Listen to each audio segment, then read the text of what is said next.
everybody. It's Coach Rahti of Creative Calling Coaching coming to you live, obviously, and hopefully still by the time you see this, if you're not joining us in the moment.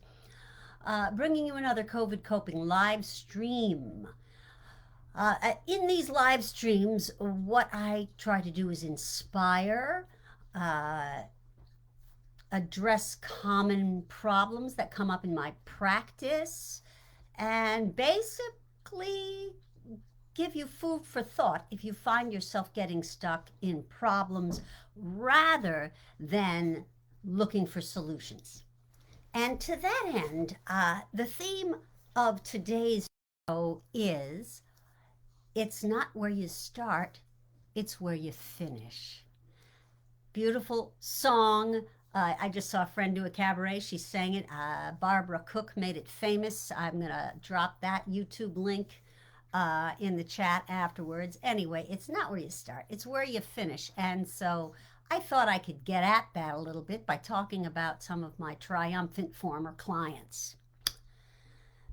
What I'll do is I'll tell you where they were, where they got to, and how we got there.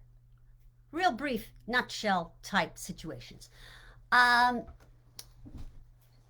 Lovely young man, a filmmaker, could not finish a project. He was also in the midst of earning a PhD in a particular area of film. And he was also plagued, talk about it's not where you start.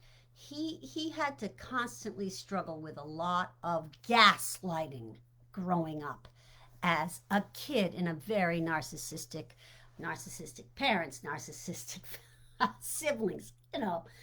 He was the scapegoat. He was the invisible one, and he felt paralyzed. And also, he had to keep extending when he was going to get this dissertation completed. Fast forward, he has graduated with his PhD. He is now an in-demand film editor, and he also does his own creative projects. In fact, he's in the middle of directing one right now. And he's a happy guy. He's in a relationship. That wasn't the case before. So how the heck did we do that? And this was in the space of 9 months. 9 months we gave birth. I doulaed a new person.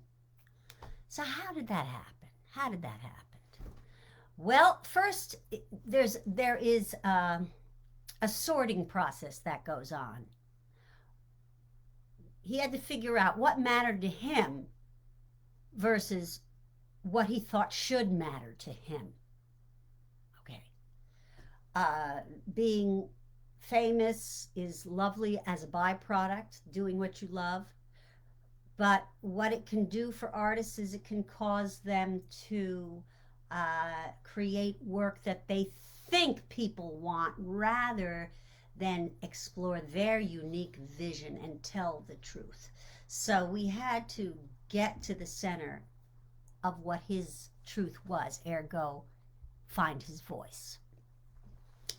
Secondly, we had to let go of past failures, not by denying them, but thinking about them differently. And I call this black box thinking. I got that expression actually from Brian Johnson, another wonderful coach and mentor.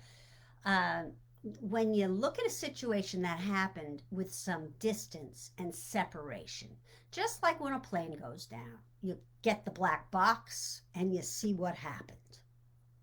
Once we were able to do that, number 3, we were able to construct new strategies to allow him to fulfill his goals. And these strategies were very unique, as they are for most of my clients, because like many of my clients, I failed to mention, he has ADHD.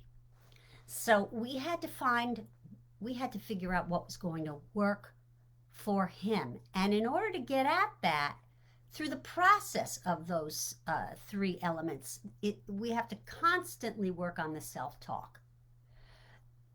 We all somehow believe we're supposed to be like someone else, and we base that on other people's A-reels, and it's a red herring. A red herring is a big old distraction that keeps you from doing the work you actually have to do. So that's how we got him to where he is today. Let me talk about one other client. Lovely, lovely client, a psychotherapist, actually, building a practice. And she also is challenged by ADHD. She was finding that her personal responsibilities were not allowing her to scale her practice. She felt the nature of the relationships around her were causing her to put what mattered to her on the back burner. I don't know if that sounds familiar to anybody. Again, I think folks with ADHD often have other concurrent conditions, but one thing we all do, I think, is find people who reflect patterns from childhood, and we try to fix them through the new relationship. It's not conscious, it's just what we do until we are able to live in the present and see what things really are. Anyway, she was not getting ahead. She also had a terror of self-promotion and a real fear of putting herself out there in social media, in doing talks of any kind. She was not really marketing herself at all.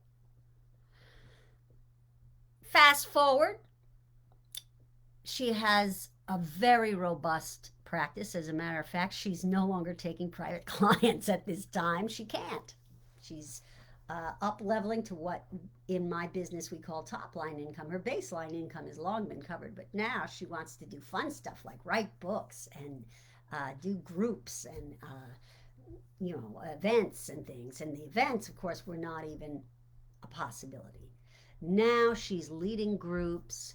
She's doing Facebook Lives. She is giving talks. She has a waiting list for clients. I mean, she has a very successful practice. How did she get there? She's also doubled her income. How did she get there? Well, again, it always starts with discernment. It always starts with looking at what is, not why it is. That's the province of therapists. That's her job. Why? In fact, a lot of my clients come to me stuck in the why. Again, they forget that it's not where you've been, it's where you're going. It's where you finish. It's not where you start, it's where you finish, right? If you're stuck on where you've started, you're stuck in the why. I'll say that again. If you're stuck on where you've started, you're stuck in the why. And again, coaching is ontological, not psychological. It is about systems. It is about how things are, what things are, and how they are. So first, it's about stepping back, black box thinking. Look at the situation. What has been wrought thus far? What has worked and what has not? No guilt, no shame. When you know better, you do better, right? First, we have to assess that. And also in that process, determine what really matters, not what we think should matter to us. The next process with her was because hers had a lot to her. What was important to her was building some revenue and remaining in business rather than having to go get a job. The next thing with her was to create some very concrete revenue goals and actions that would support those revenue goals. And again, it helps to get guidance with that, because otherwise we risk over-promising and then falling short. So there is that. And I would say, thirdly, for this client, was risk taking. And that had a lot to do with letting go of perfectionism. I would say it had pretty much everything to do with letting go of perfectionism, being willing to make an ass of herself. And of course, that never really happened. I mean, I make 50,000 mistakes every time I do one of these live streams. I fump, I digress, God knows what. I don't worry about it because I know what it is I have to say. And I know that if I don't get past that perfectionism, I'm not going to be delivering a message a lot of people need to hear. So she just got used to it. You know, like when you ride a bike, you fall, you get back on the bike. She got used to that. And so now she is able to promote her business. All right. So I'm doing this by way of letting you know that coaching works. No matter how stuck you feel right now, you can find a way out. But I don't recommend you try to do it alone. Right? Being the lone wolf, if it hasn't worked for you yet, it's not gonna. If you're old enough and cognitive enough and self-aware enough to be listening to this video, you know that you need some support. And so I would encourage you to direct message me. All right? Shoot me a little message and I'll get back to you. We'll decide whether or not coaching is the way to go for you. And if it is, you'll get a little questionnaire. If it is, then I'll set you up for a free conversation with me, no strings, and you'll get to experience a little coaching. Worst that can happen is something will get better. Best that can happen is you'll have a coach and you are going to get places faster than you would have imagined. All right, I forgot to say that last client, how long was her trajectory? 6 months. 6 months to go from feeling totally stuck in her business and having no idea how to scale it to blossoming and having a full practice. It can be done. All right. So that's Mama's live stream for today. I'll see you again next Tuesday at 5 o'clock. Don't be a stranger. If you enjoyed this, hit the like, leave a comment, and share it generously. Thank you. I'll talk to you next week. Bye-bye. And live video.